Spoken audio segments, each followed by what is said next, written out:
Ok. Pues, como ustedes estábamos viendo ayer, hemos llegado al final de los usos de la paz, que es la jurisdicción justamente.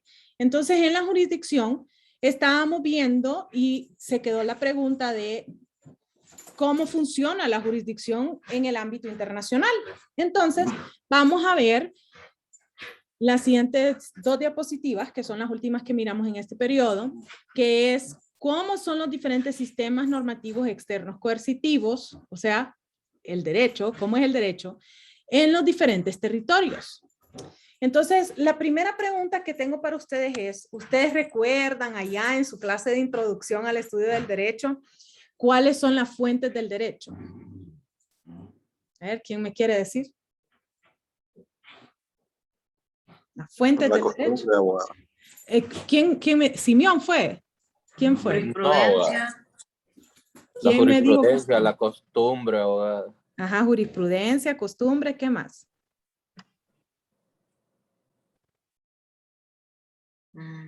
La más importante, ustedes.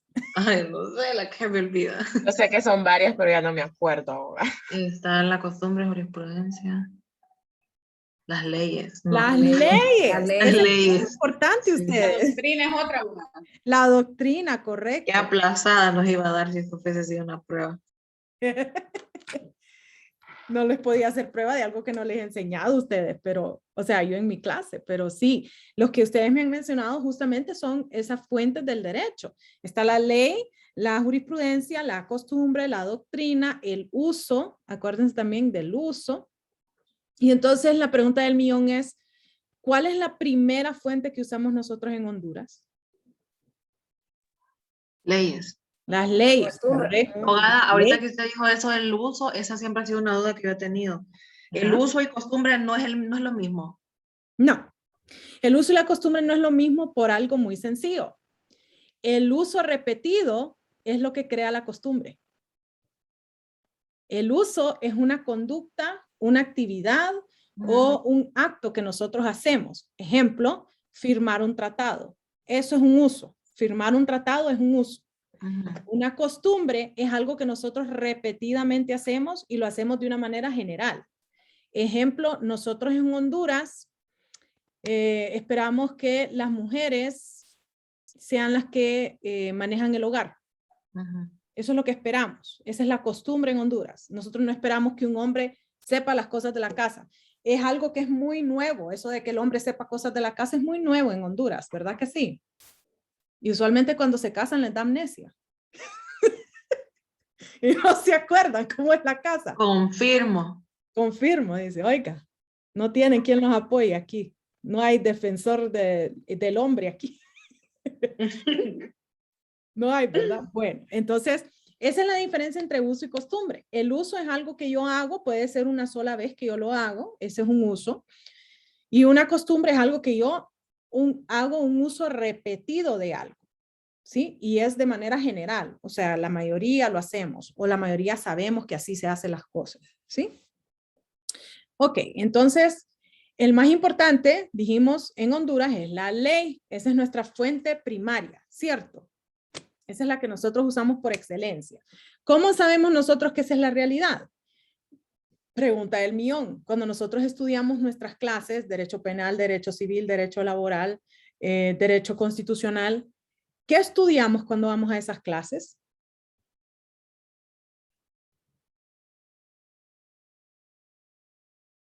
¿Qué estudian ustedes? Vaya, en Civil 1. ¿Qué estudian ustedes en Civil 1? ¿De qué estudian? En los códigos. De los códigos. De la familia, güey. ¿Sí? Estudian del código de familia, del código civil, por ahí empecemos, del código civil, del código de familia, del código de niñez y adolescencia. En derecho constitucional, ¿de dónde estudian? Constitución. De la Constitución. O sea que nosotros estudiamos de libros donde hay leyes plasmadas en ellos, ¿cierto?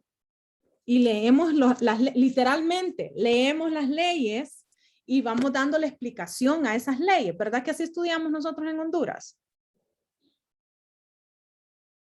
Sí, así estudiamos. Al menos en mi tiempo así estudiábamos y en las clases que yo doy así estudiamos. Pregunta del millón. ¿Ustedes creen que en Estados Unidos de América estudian igual? ¿Estudiarán igual ellos, de libros con ley? No, No. jamás. Ellos- Los Mario casos, dice que ellos no. estudian los casos que han habido. Ellos estudian los casos que han habido. ¿Y por qué será que ellos estudian los casos que han habido? Los usan como referencia en los juicios, abogada. Ujú. Los citan en juicios, Sí. ¿sí? Porque para ellos, ¿cuál sería su fuente principal? Sería El siempre uso. la ley, La jurisprudencia. la Ah, jurisprudencia. jurisprudencia. Correcto. Entonces, ya desde ahí nosotros vemos de que hay una clara diferencia entre un sistema y otro. Entonces, vamos a empezar estudiando el nuestro, el que tenemos en Honduras. Nosotros tenemos un sistema normativo externo coercitivo que tiene de nombre oficial, o sea, la academia, si usted busca en los libros, este es el nombre que se le da, Occidental Civil. Ese es el nombre. ¿Cómo lo conocemos nosotros así coloquialmente? Derecho romano. Muchas veces yo escucho, es que nosotros tenemos el derecho romano, ¿verdad que sí? Así lo escuchamos mencionar. O a veces lo escuchamos como el europeo continental, que eso lo que significa es que tenía sus orígenes en Europa y lo pasó al continente americano. Eso es lo único que significa europeo continental, que tuvo sus inicios en Europa y pasó al continente americano. ¿Qué es lo que nosotros tenemos como nuestras fuentes? ¿Qué es lo que define que nosotros seamos occidental civil? Que para nosotros lo primordial es la ley. Por eso es que nosotros en nuestras facultades estudiamos las leyes. Estudiamos de constitución, códigos, leyes, reglamentos, inclusive decretos, porque dentro de estos documentos nosotros encontramos leyes. Les recuerdo aquella palabra que nosotros a veces la estudiamos, y digo a veces porque yo sí la doy, pero no sé si ustedes la han recibido en sus clases, que código lo que significa es un conjunto de cosas importantes. Eso es todo lo que significa código. Esa es la definición de un código. Viene de la palabra códex. Y códex lo que significa es un conjunto de algo importante. Entonces puede existir el código de medicina, que es lo que significa es el código que van a usar los médicos, ¿no? Dentro de la aplicación de la medicina. Uno de los códigos médicos más importantes es un libro que se llama el Remington, el código Remington, que eso es para los farmacéuticos, para que ellos vean, oh, si mi paciente toma aspirina de niños todos los días, ¿puedo yo darle esta medicina? ¿Se han fijado que a veces los médicos le preguntan a uno, ¿está tomando alguna medicina? Y dependiendo de su respuesta, le van a recetar algo distinto, ¿verdad? No sé si les ha pasado eso ya, que el médico les pregunta qué está tomando para saber qué recetarles. Bueno, eso es porque ellos tienen un código que se llama el código Remington. O sea que no solo somos los abogados los que tenemos códigos. Y código lo único que significa es un conjunto de cosas importantes. Códex, de ahí es de donde viene. Entonces, nosotros estudiamos de la Constitución, estudiamos de los códigos, estudiamos de las leyes, estudiamos de los reglamentos, estudiamos de los decretos, estudiamos todo lo que sea escrito y que sea promulgado por un proceso natural. Entonces, esa es nuestra primera fuente. De manera primordial, nosotros tenemos que aplicar la ley. Ya de una manera secundaria, nosotros aplicamos la jurisprudencia y debemos de recordar nuevamente que cuando hablamos de la jurisprudencia, única y exclusivamente estamos hablando de sentencias en la instancia extraordinaria. No funcionan las sentencias en instancia ordinaria, en la primera y la segunda. Esto solo es en instancia extraordinaria. Ahí es donde está la jurisprudencia. Entonces, para Honduras, que es un lugar donde practicamos el occidental civil, nosotros aplicamos primero la ley y luego la jurisprudencia de manera supletoria para terminar de interpretar alguna noción, para saber que existe un seguimiento lógico de cómo hemos interpretado las normas. Es más que todo para llevar una secuencia lógica y tener una seguridad jurídica. Dígame, Fernando. Eso en la jurisprudencia. Es que en unas clases me dicen que la jurisprudencia con un caso ya es jurisprudencia. En otras clases, otro catedrático me dicen que no, que son 2 o 3 casos. Entonces, siempre sigo con la duda, entonces siempre vuelvo a preguntar. Ok. Vamos a hacer la clara diferencia. ¿Dónde encuentro yo la definición de jurisprudencia? Además de los textos de teoría del proceso, ¿dónde encuentro yo la definición de jurisprudencia y la definición de doctrina? Que también me la mencionaron. Recuerden que me mencionaron la doctrina, también es fuente del derecho. ¿Dónde encuentro yo eso? En la Ley sobre Justicia Constitucional. Ahí nos define que la doctrina son 3 sentencias en instancia extraordinaria y que jurisprudencia es una sentencia en instancia extraordinaria. Cuando nosotros estamos en instancia ordinaria, se hacen diferentes cosas a una jurisprudencia y a una doctrina. Se hace lo que se llama tendencias y antecedentes. Una es la tendencia, es una sentencia, o sea, similar a la jurisprudencia, en donde un juzgado ha dicho, en este caso en particular, esta es la sentencia que doy. Ya cuando tenemos antecedentes, lo que significa es que han habido 3 casos similares, donde se ha dictado 3 sentencias similares, y entonces yo puedo ir a esas primeras instancias y decirles, señores, deberían de seguir aplicando esto que ustedes ya han dicho, que es lo que van a aplicar. Cuando hablamos de los antecedentes y las tendencias, esas no las podemos crear en instancia extraordinaria, solo las creamos en instancias ordinarias. Y cuando estamos hablando de jurisprudencia y doctrina, solo en instancia extraordinaria la podemos crear, ¿sí? Entonces esa es una clara diferencia. Ese no es un tema solo de Honduras, o sea, este es un tema que nosotros vemos dentro del derecho internacional, justamente por el hecho de que nosotros en el derecho internacional también tenemos jurisprudencia, y es aquella que es dictada por las instancias jurisdiccionales, eso que estábamos viendo ayer. Las instancias jurisdiccionales, que es el último uso de la paz, método de uso de la paz. Entonces, en primera instancia en Honduras nosotros aplicamos la ley. Eso es nuestro rey, ¿sí? El rey es la ley. Y como segunda instancia, ya de una manera supletoria, explicativa, para clarificar qué es lo que nosotros hicimos, nosotros usamos la jurisprudencia. Además de nosotros, ¿quién tiene el sistema occidental civil? Esa es una pregunta que usualmente me hacen a mí bastante.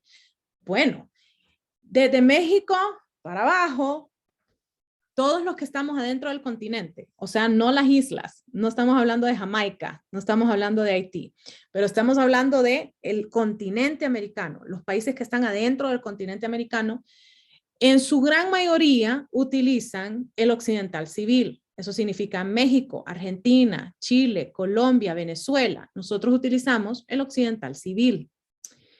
Además de eso, en Europa, Italia, Francia, España, Portugal usan el occidental civil. Y ciertos países de África también utilizan el occidental civil. Un estado que es bastante grande, que usa el occidental civil, es Rusia. Y además de eso, otro estado muy grande que usa el occidental civil es China. O sea que el occidental civil es como la regla general de lo que utilizamos nosotros a nivel interno. Luego tenemos el sistema que usan los gringos.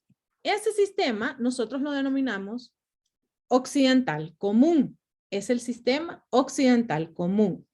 Cuando usted quiera hablar bastante acerca de qué es jurisprudencia, qué es antecedente y todo lo demás, yo le recomiendo leer autores del occidental común, porque para ellos, que son considerados el derecho anglosajón, yo sé que ustedes han oído mencionarlos como eso, ¿no? El derecho anglosajón. Usualmente también les dicen el derecho de equidad. También ese es otro de los nombres que tiene. Pero oficialmente, dogmáticamente, académicamente, son denominados occidental común. Y su fuente primaria es la jurisprudencia. Entonces, usualmente los que mejor le hablan a usted acerca de qué es la jurisprudencia y cómo diferenciar entre tendencia, antecedente, jurisprudencia y doctrina son justamente los autores del occidental común, porque esa es justamente su primera base. Entonces ellos sí lo tienen que tener muy bien definido. ¿Dónde está la diferencia entre una y la otra? Entonces, primer fuente que ellos tienen, jurisprudencia. Ese es el rey de su derecho, la jurisprudencia. ¿Cómo nosotros sabemos eso? Primero que todo, por cómo ellos estudian. En las facultades de Derecho del sistema anglosajón, Estados Unidos, Gran Bretaña, Nueva Zelanda, Australia, India, ¿sí? Estos países que son justamente ex parte de la colonia británica o del Reino Unido, pues Jamaica, dicho sea de paso, cuando estábamos hablando de las islas, Jamaica justamente es uno también de los que practica el occidental común. Cuando ellos estudian dentro de sus facultades de Derecho, ellos usualmente tienen libros que son increíblemente gruesos, en donde a ellos les dicen, cuando usted quiere hablar acerca de la patria potestad, estos son los casos que nosotros tenemos que son muy importantes, que crearon jurisprudencia. Y estos son los casos que crearon doctrina. Entonces ellos sí lo tienen muy bien definido. ¿Cuál es la diferencia entre jurisprudencia y doctrina? Porque para ellos es altamente importante que los estudiantes, y obviamente ya una vez practicando, sepan aplicar esa jurisprudencia y esa doctrina. Porque si yo llego ante un juez en una de estas jurisdicciones y le digo, pero es que fíjese que el código de familia, lo primero que me van a decir es, ajá, eso es supletorio. ¿Qué me dice a mí la sentencia de la Corte Suprema? ¿Qué me dice a mí una doctrina que ya esté dentro del sistema judicial? ¿Qué me dicen a mí? ¿Esa no tiene nada? Oh. Entonces podemos escuchar a la otra parte que me diga cuál es la doctrina y cuál es la jurisprudencia que ellos tienen. Porque para ellos lo principal es la jurisprudencia. Por eso es que ustedes miran muchas veces que cuando vemos esos programas legales, la ley y el orden, la práctica, en mi tiempo había uno que se llamaba La Práctica, yo vivía enamorada de ese abogado. Suits, donde salía Meghan Markle, que es ahora ex princesa, es ex duquesa de Gran Bretaña, ¿verdad? Bueno, ella salía en un programa legal justamente que se llamaba Suits. Luego estaba La Buena Esposa, The Good Wife. O sea, han habido muchos programas que son justamente acerca de la vida de los abogados litigantes. Y ustedes van a ver que justamente ellos citan casos. Ellos no citan diferentes reglamentos o diferentes leyes. Ellos lo que citan son casos. ¿Se han fijado en eso? Es que en Jacksonville versus Brown, ¿se han fijado que usualmente dicen así? Es que cuando estábamos en el caso de tal cosa contra tal cosa, y así es como ellos hacen su programa, su presentación ante los jueces. No tengo aquí algún fanático de alguna de esas series que me pueda confirmar que así es como lo dicen.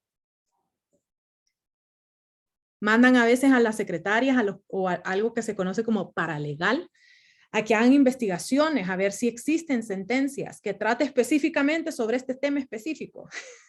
Y entonces le dicen, anda, busca tal cosa, le dicen a la paralegal. O sea, nosotros ni siquiera tenemos la figura de paralegal en nuestro sistema occidental civil, no tenemos eso. Sería un similar, sería lo que tienen los magistrados, que se conoce como asistente legal. Eso es lo más similar que nosotros tenemos en nuestros sistemas, pero paralegal no tenemos en nuestros sistemas.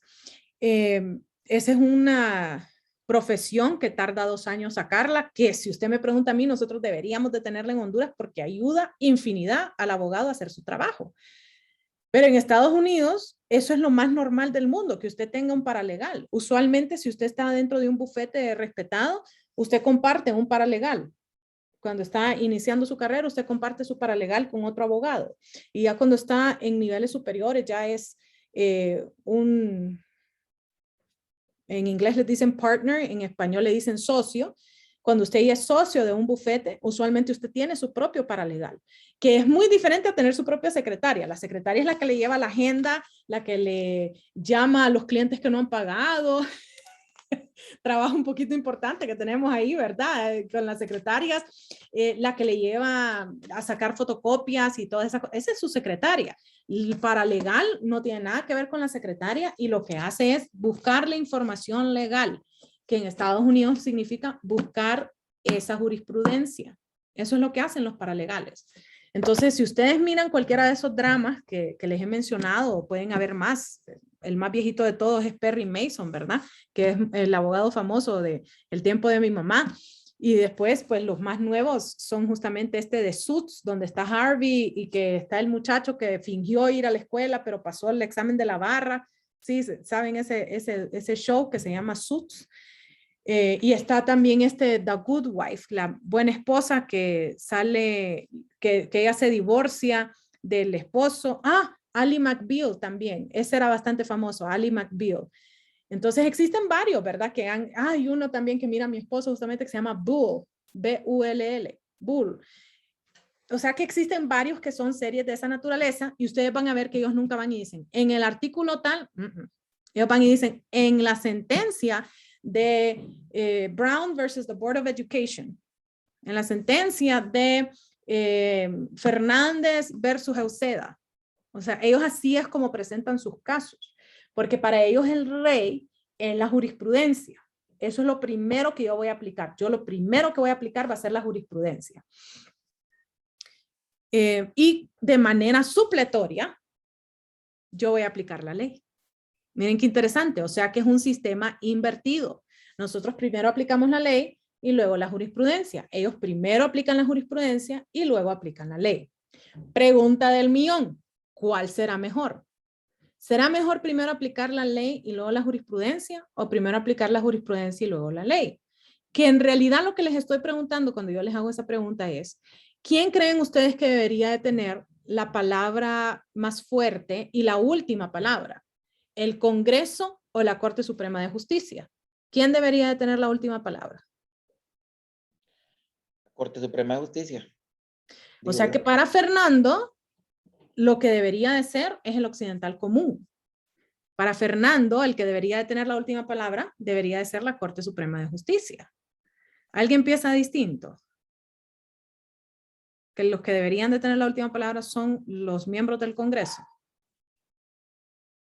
en cuestiones legales. Ninguno. ¿Ustedes? Todo entonces quieren el común. Todos quieren el común. Miren, a veces me preguntan a mí que cuál prefiero yo, habiendo ejercido adentro de ambos, que cuál prefiero yo. Y les voy a decir que depende del día. Sinceramente se los digo, depende del día. A veces digo yo, pues debería de ser que los que son profesionales del derecho, que se han dedicado toda su vida a eso, que tienen un récord usualmente impecables cuando llegan a ser magistrados de la Corte Suprema de Estados Unidos, Canadá, México, sí, o sea, Italia, Chile, aunque han habido escándalos en toditos esos países por cuestiones que han hecho los magistrados, son raros y contados, que si estas personas que son de las mejores universidades de sus países, que tienen experiencia, que ya han sido jueces, que es bien difícil mentir en frente de ellos y que ellos le acepten la mentira, deberían de tener la última palabra. A veces me parece sensato, ¿verdad? Que ellos sean.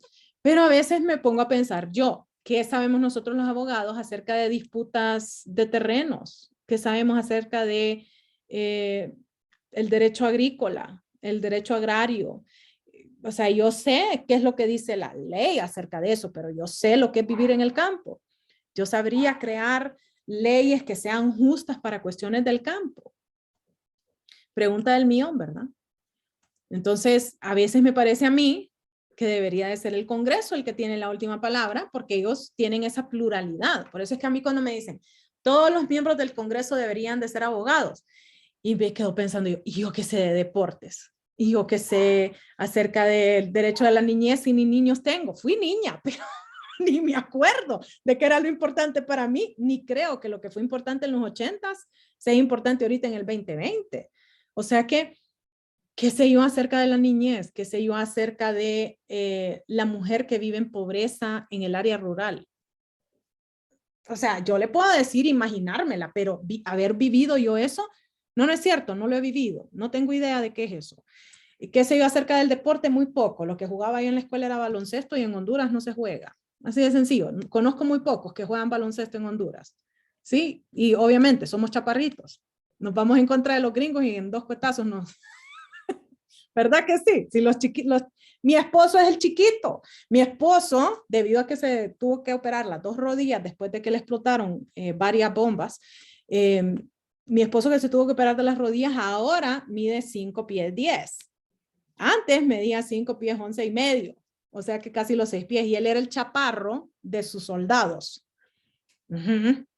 ¿Cómo vamos a ganar un partido de baloncesto en contra de esos gorilas? Le dije que parecen gorilas cuando se reúnen, ¿verdad? Entonces le dije, oh, pucha, mi amor, o sea, se me hacen un círculo y me mareo viendo para arriba, o sea, hello, ¿qué estás hablando? 6 pies 4, 6 pies 5, nada, mentira, ¿verdad? Entonces, ¿qué voy a saber yo acerca de fútbol? Solo sé que juegan como piedras, así les digo yo, ¿verdad? Juegan como piedras, ¿qué les pasa? Voy a estar llorando yo por la selección y es cierto, siempre sufro como hondureña con esa selección y nunca, juegan como nunca y pierden como siempre, ¿verdad? ¿Qué voy a saber yo de eso? No sé, no tengo idea. El condicionamiento físico, ni idea, no tengo idea, ni idea. No me pregunte, pues no sé. ¿Qué voy a saber yo de agricultura? Si maté un bambú. Ustedes, yo maté un bambú. ¿Usted sabe lo difícil que es matar un bambú? El bambú no tiene que hacerle mucho a uno y yo lo maté. Entonces, Simeón se ríe. Cuénteme, Simeón. No, nada, abogada. Entonces, Abogada, ¿cómo se mata un bambú? muy fácil. Mire, Yo me iba de viaje porque tenía que irme a Italia a dar unas conferencias y yo tenía un bambú en mi casa. Entonces yo dije, bueno, me voy 2 semanas, entonces le voy a echar un montón de agua. Y cuando regresé, se había muerto el bambú, o sea, se murió porque le eché todo el agua que yo pensé necesaria para 2 semanas. Como Entre todo. así mueren los cactus también. Bueno, Se pudren. ya ven, exacto, se pudrió, mi bambú se pudrió. O sea, yo soy impresionante, yo maté un bambú, ustedes, o sea, esos niveles, ¿qué voy a saber yo de la agricultura si maté un bambú? Nada, no sé nada, de ganadería, ni idea, si es la primera vez que tengo perros en mi vida, a mis 38 años, o sea, a los 37 fue el primer año en que yo tuve perros en mi vida. ¿Qué voy a saber yo de vacas y de gallinas? Ni me pregunte. Entonces, cuando estamos en un país como Honduras, yo no creo que solo abogados, especialmente los que hemos vivido en ciudad y no tenemos ni idea de lo que es el área rural, deberíamos de ser congresistas, solo nosotros, que seamos ahí, que estemos importantes, claro, que usted necesite ser un congresista que sepa de deportes y tenga un abogado a su par, que sea su asistente y que usted diga, mire, tengo una idea, vamos a hacer parques para que los niños aprendan a jugar. Entonces voy donde mi abogado y le digo, ¿cómo redacto esa ley? Ok, eso es muy distinto a que todos seamos abogados. Imagínense qué leyes vamos a dictar si solo somos abogados. ¿Qué tipo de leyes van a haber ahí? ¿Acerca de qué? ¿De estudiar? ¿De libros y bibliotecas? ¿De qué más vamos a tener ahí? ¿Y de medicina qué sabemos ustedes? Muy poco o nada.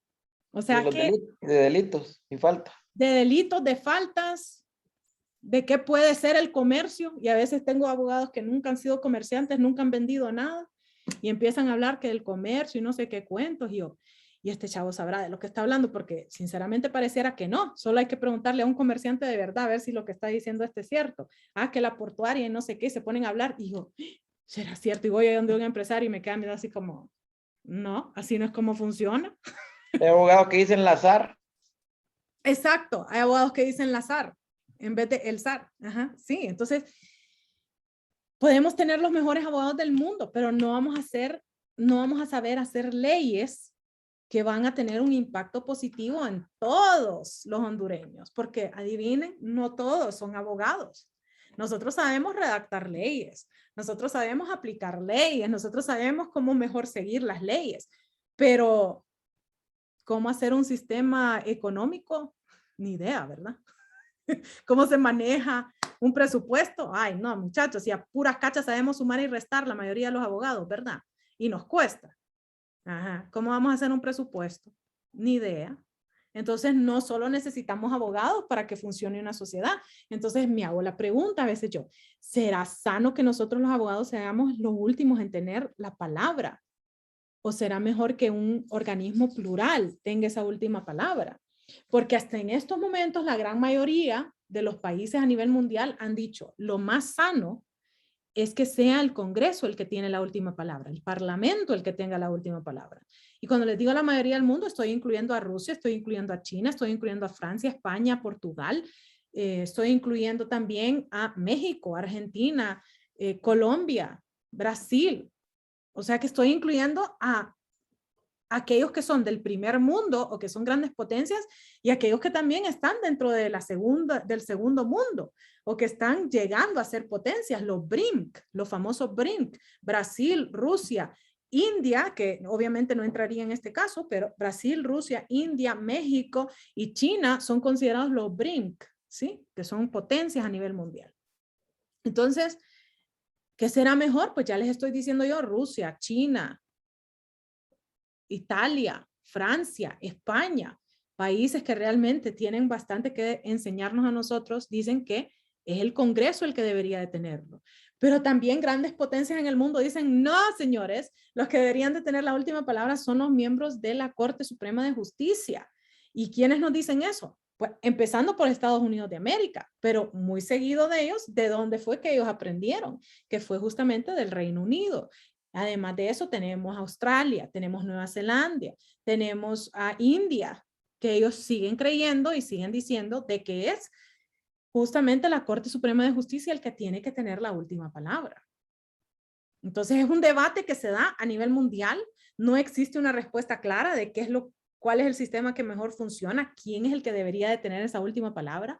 Y quiero que se fijen en algo muy especial. En ninguno de los dos dijimos que sea el Poder Ejecutivo. En ninguno de los dos. En los dos dijimos que sea o la Corte Suprema o el Congreso o Parlamento, dependiendo de qué es lo que tengamos. Pero en ninguno de los dos hemos dicho que el que va a tener la última palabra va a ser el Poder Ejecutivo. Muy interesante esa parte, ¿verdad? Ok, entonces ya tenemos estos dos grandes sistemas, son los más utilizados a nivel mundial. Y luego entramos entonces a qué es lo que vemos en el derecho internacional público específicamente. Ese es conocido como el derecho consuetudinario o el sistema normativo externo coercitivo consuetudinario. Es conocido como el derecho de uso y costumbre. Así es como se conoce, el derecho de uso y costumbre. La primera fuente del derecho consuetudinario es el uso y la costumbre, y justamente es por eso que le damos el nombre de derecho de uso y costumbre.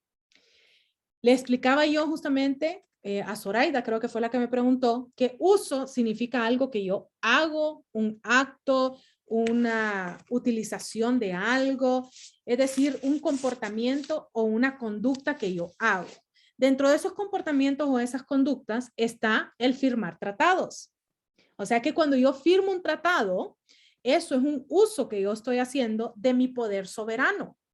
Yo estoy utilizando el poder de Honduras para ir y firmar un convenio, una convención, un protocolo, una carta. ¿Sí? Entonces, cualquier denominación que le demos al tratado, uno de los usos que puede hacer Honduras es firmar un tratado. ¿Sí? Entonces, fuente número 1, uso y costumbre. ¿Y qué es la costumbre? La costumbre son usos que yo repetida y generalmente hago. ¿Ok? Entonces, ¿qué costumbre tenemos en Honduras? Una costumbre muy importante que tenemos, que utilizamos justamente dentro de los medios de prueba para poder tener acceso al Golfo de Fonseca y salida al Océano Pacífico, es lo que muchos denominamos la vuelta del tonto. Eso que decimos, uy, qué montón de gasolina usan y por qué tienen un barco de la naval y no sé qué, no sé qué. No, no, señores, eso es importante por nuestra soberanía, para que podamos tener acceso al Pacífico, porque todos los días, más o menos como a las 5 de la tarde, los que están en Amapala se montan en un barco de la naval que tiene la bandera de Honduras y salen del Golfo hacia el Océano Pacífico, dan la vuelta y regresan. La vuelta del tonto, porque literalmente no hacen nada. No estallan un cañón, no hacen ejercicios masivos, o sea, no hacen, en esa vuelta de manera específica no hacen nada de acto de guerra, ni práctica, ni, no, literalmente salen y vuelven a entrar. Cuando le pregunté yo, cuando llevamos derecho marítimo, antes nosotros llevábamos una clase que se llamaba Derecho Marítimo y nos hacían ir a Mapala. Esa era parte de la clase. Teníamos que ir a Mapala a ver el puesto que tenían y ver el barco que tenían. Y si teníamos suerte, nos llevaban a la vuelta del tonto. Y entonces usted le preguntaba, ¿y cuánto tarda la vuelta del tonto? Y ellos le contestaban, 15 a 20 minutos. Literalmente. Eso es lo que les tarda hacer eso. De una manera general y repetida, Honduras sale del Golfo, sale hacia el Océano Pacífico y vuelve a entrar. ¿Ok? Como marcando territorio, es como Marcando como territorio, prevención. exactamente. Tienen que verlo todos los días y así queda como ya marcado. Es ¿Y lo hacen cuántas veces en el día? Una vez. Usualmente a las 5 de la tarde. Eso es lo que, bueno, en mi tiempo ustedes. No sé si ha cambiado y ahora lo hacen dos, una en la mañana y en la tarde. Pero cuando yo fui, eso fue en el 2007, 2008. O sea que eso fue hace 12, 13 años. Hace 13 años que fui, me dijeron que era una vez al día y que salían a las 5 de la tarde. Y tengo entendido que todavía lo siguen haciendo. No sé si ahora lo hacen 2 veces, pero con una vez que lo hagan, ya es el uso de ese paso que se vuelve repetido y generalizado, es decir, se volvió costumbre. Y eso también es parte de lo que puede crear el derecho, que es una fuente primaria adentro de el derecho internacional público. Y luego tenemos la segunda parte, que es la jurisprudencia. ¿Y cuál jurisprudencia es la que nosotros aplicamos en el derecho internacional público? Muy fácil y sencillamente la contestación de eso, el que ha emitido ese órgano. Si yo estoy en la Corte Interamericana de Derechos Humanos, la jurisprudencia que ellos respetan es la de la Corte Interamericana de Derechos Humanos. Si yo estoy en la Corte Europea de Derechos Humanos, la jurisprudencia que ellos respetan es la jurisprudencia de esa misma corte. ¿Ok? ¿Por qué? Porque no hay nada superior a ellos. Es por eso. Porque ellos vienen siendo los superiores. Dígame, Jenny. No, abogada, se me activó, disculpe. La Corte Internacional de Derechos Humanos, que es la que está en Costa Rica. La Interamericana de Derechos Humanos. Sí. Interamericana. Ah. Sí. Es la que está en San José, Costa Rica. Esa es la sede de la Corte Interamericana. Entonces, obviamente la jurisprudencia que ellos respetan, la que tienen que aplicar de manera obligatoria, por ser una de las fuentes de su derecho, es la jurisprudencia que ellos mismos han creado. Entonces, ellos mismos respetan esa jurisprudencia. ¿Dónde es practicado? En donde sea que nosotros tengamos un ente jurisdiccional del derecho internacional público. Ahí es donde se practica. Tenemos preguntas sobre estos tres sistemas. Hay una pequeña pregunta para evacuar la duda. No es necesario que yo tenga que ir hasta Costa Rica, sino que aquí nomás en Honduras la puedo practicar y se va ¿cómo se haría ahí la demanda? Para llevar el caso, dice usted. ¿Sí? ¿Sí? No, para llevar el caso usted tiene que presentarlo en Costa Rica. Y Tengo que ir a además de Costa eso, las audiencias son en San José. Ujú. Sí. Entonces, dicho sea de paso, ellos tienen, para recién graduados, ellos tienen una práctica que ellos ofrecen para recién graduados, que usted puede ir a San José, Costa Rica. Usualmente le pagan un salario representativo para que usted pueda sobrevivir. No es un salario impresionante, ¿verdad? Sino que es un salario representativo para que usted pueda pagar su casa y pagar, pues, un apartamento y pagar su comida, básicamente. Pero usted tiene la experiencia de haber hecho su práctica post-graduación dentro de la Corte Interamericana de Derechos Humanos. Entonces tengo varios colegas míos que ellos sí les ha interesado litigar las cuestiones de derechos humanos y han sido parte de esa práctica. Y tengo un compañero de maestría mío que inclusive después de haber hecho su práctica se quedó como asistente jurídico de uno de los jueces. O sea que existe posibilidad de hacer carrera adentro de la Corte Interamericana. Dicho sea de paso, la mayoría de los procedimientos son en español.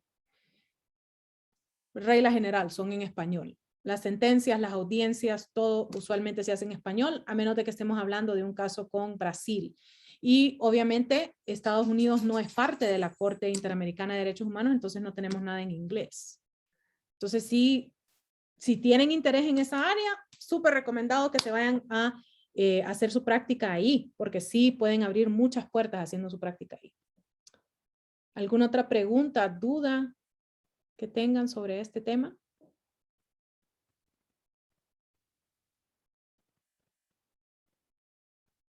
¿Damos cheques? Ok, chicos. Mañana nos vamos a reunir y vamos a ver en el resto del mundo. ¿Qué sucede en el resto del mundo? Y vamos a ver también un mapa donde nos van a decir dónde es que se ejercen estos sistemas. En total son 6 sistemas los que se ejercen, pero los principales son los que les salen justamente en esta diapositiva. La mayoría del mundo se rige por estos sistemas. Entonces los espero mañana en clase y que tengan una bonita noche. Good night. Gracias, abogada. Buenas noches. Buenas noches. Buenas Buenas noches. noches.